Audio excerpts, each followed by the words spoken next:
Alright, so before we get into this video, over 80% of y'all ain't subscribed to the channel, so go on ahead and sub up. But this video, I know I haven't been consistent, but I had to make a video on this because this really kind of blew me. I ain't gonna lie.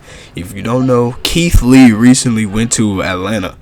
And if you've never been to Atlanta, I've only been to Atlanta one time. I had no idea they got down like this. Long story short, this man Keith had a horrible time in Atlanta for the most part. Restaurants weren't accepting walk-ins, call-ins, ridiculous rules. I'm gonna put all this stuff on the screen. I'm gonna show y'all some videos, but this whole thing just shows us why Atlanta is one of the worst cities in the entire country. Before we get into details, I just don't like cities like Atlanta that act like that because they always act so uppity. You know what I mean? And considering it has a big population of wealthy black people in it, in my mind, I'm going to try not to get too deep into the whole black-white dynamic or anything like that, but to me, black people who are in Atlanta who have money act like how they think rich white people act. You see what I'm saying? I don't know if that makes any sense. I'm trying to phrase it in the right way so it don't come off as me being salty or me trying to start like a race war or race bait, anything crazy like that. But that's how it seems like to me because of the responses some of these restaurant owners had, and some of these rules are just insane. Like when you got Cardi B getting on live talking about it like, oh yeah, I have people that have to say it's Cardi B in order for me to get some food. That's absolutely ridiculous. Some service was interesting. While the people were nice, the rules they had set were very unique to me. I attempted to call and try and pick up the food, but they told me they don't cook the shellfish and the seafood in separate oils.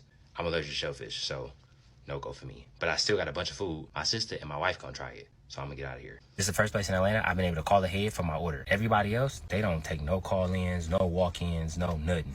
You can barely order food. For me and my family, the rules just wasn't for us. We just not their target audience. For the record, afterwards, I did walk in and they did recognize me and they attended the services, but I respectfully declined. I'm a normal person. I pay for my food like everybody else. I walk in spots like everybody else. We are all normal people. Respectfully, if you're not gonna do it then, don't do it now. God bless you. I tipped him personally another $1,000. Because yes, the rest of the staff was really nice and the food was really good. But that waiter, he deserved every bit of it. I came to him and from the whole time, he kept good customer service. I even flipped it from, I told him to go, then I switched it up, said no, I want to stay here. He still kept his composure, still, you know, gave good customer service. I'm cool with the split and tip. I'm cool with everybody else, but I want you to personally know that we appreciate you. Thank you. So I want you to personally get your own tip. So what's your I'm gonna say I'm a zealot to you. Who you under? Your phone number, what is it? I'm gonna send you another $1,000. Oh God. And you say blessed. We in Atlanta, I haven't been able to call my order in at 95% of the places I went to. So my family went in and picked it up for me. I'm gonna show you everything I got and we're gonna try it and rate it 1 through 10. Chopped cheese nachos, the original chopped cheese. Last but not least, the grown-up grilled cheese panini. I will not lie and tell you I'm not excited, because I am. I'm gonna be 100% honest, but I'm very excited. She gave us some Rasta pastas, and in my opinion, absolutely amazing. I smashed. It's a 9.4 out of 10. It's high. That is. I love pasta. This 2 minutes later, by myself. Solo dolo. This thing was stacked up here, all the way over here. I smashed. And the thing that gets me the most is like these restaurants are almost catered specifically to celebrities. Like they don't seem like they cater towards the normal everyday person, which sounds weird, right? You're like, well, why would they even have a restaurant that normal people can walk in if they'll give VIP service to celebrities? I just don't understand it. They seem to, and somebody said this on TikTok, I don't know his name, but somebody said this, it seems like they forget that all money is good money aside from celebrity money. You see what I'm saying? Like they just forget to cater towards the everyday person and only want to seat celebrities and have celebrities go to their stuff and post their stuff and do all this other shit. Like Keith Lee did it the right way.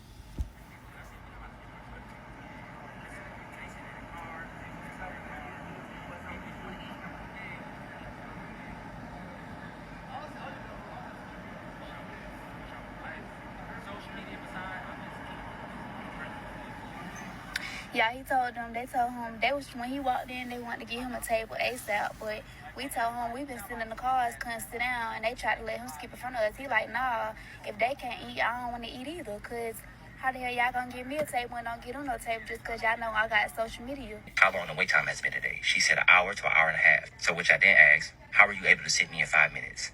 This is her response. How long is it for as far as taking? I'm gonna get a table. Oh, I haven't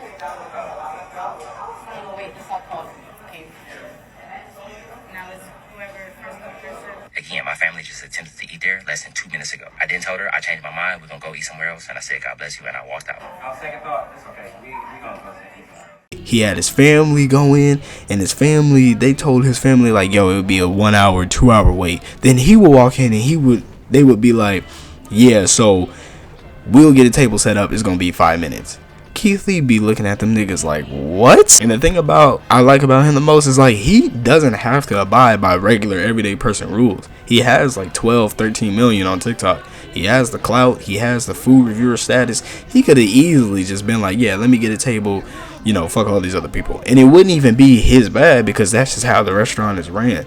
But because he's a normal everyday person like the rest of us, bro is really trying to knock these damn doors down for these normal people. Again, it's just not fair. It's not fair, bro. Why am I in my car waiting an hour and a half, and Keith Lee walking in that motherfucker and y'all have a table ready for him in 5 minutes? Shit just don't make any type of sense. More than anything else, it just seems like these restaurants don't even want to be restaurants. The rules that they have and the things that they do is kind of like they're in the service industry. Like, you motherfuckers are here to service people, to provide people a good service on top of that. But y'all niggas ain't doing shit. Like, y'all niggas is coming up with these weird ass rules. You can't even seat people. You can't call in. You can't order takeout. You can't do nothing. The only thing you can do is just drive down there and wait. And then some of the things they be saying to people and how they operate is just weird as hell. It's like, these people, they may be normal everyday people, they may not be celebrities, but it doesn't mean that y'all can't provide them the same service y'all do celebrities. And this brings it all to the Real Milk and Honey. This shit was wild. Basically, I'm not gonna show video because I don't want to steal content, but I'll just explain it.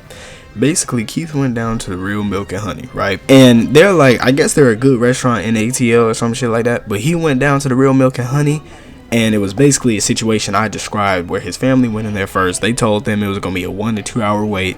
Then Keith walked in there and they said we'd have a table within 5 minutes, and he was like, no, if y'all can't see my family and these everyday people that's outside, we not gonna sit down. And Keith made a video about it, and that was basically the end of the situation until the Real Milk and Honey decided to respond with their own salty ass video, basically saying, oh, who's Keith Lee and all this other shit. Did you see this Keith Lee video about the Real Milk and Honey? And who is this Keith Lee? Daddy, you don't know Keith Lee? Yeah. No. Why would you post that video?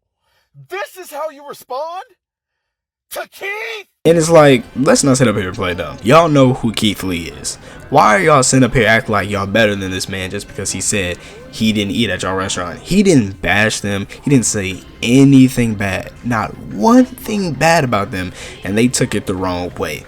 Which is another reason why I just don't like situations or cities or people like that. Like, if I'm giving you constructive criticism and I am a food reviewer, this is my job, and I have no food to review, why would I not make a video about my situation? Like, this is the service you niggas gave me, bro. Like, if I ain't got no food, yeah, I'm gonna pop on camera and say I ain't got no food, and I'm explaining y'all why I ain't got no food.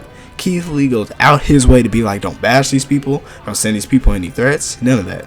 And you know, it's gonna be a group of weirdos online that do shit like that, but Keith is a good dude, and to sit up here and do that to a good dude that ain't do nothing to you, ain't bash you, ain't say nothing bad, is ridiculous. Like, if you can't take criticism, why are you in the food industry at all? The food industry is predicated on you being able to take criticism. Like, it's how your success happens, bro. If you can't take criticism and people are saying, oh, my food is cold, and you don't change the food, and you just pop up on camera, or you in the restaurant like, man, I don't give a fuck about it, then what do you expect, bro? It just makes no type. And look, y'all, I didn't even know ATL was that bad. Like, I knew it was bad just because of some, you know, things that happened down there, but I didn't know it was this bad where you got restaurant owners making videos bashing people and all type.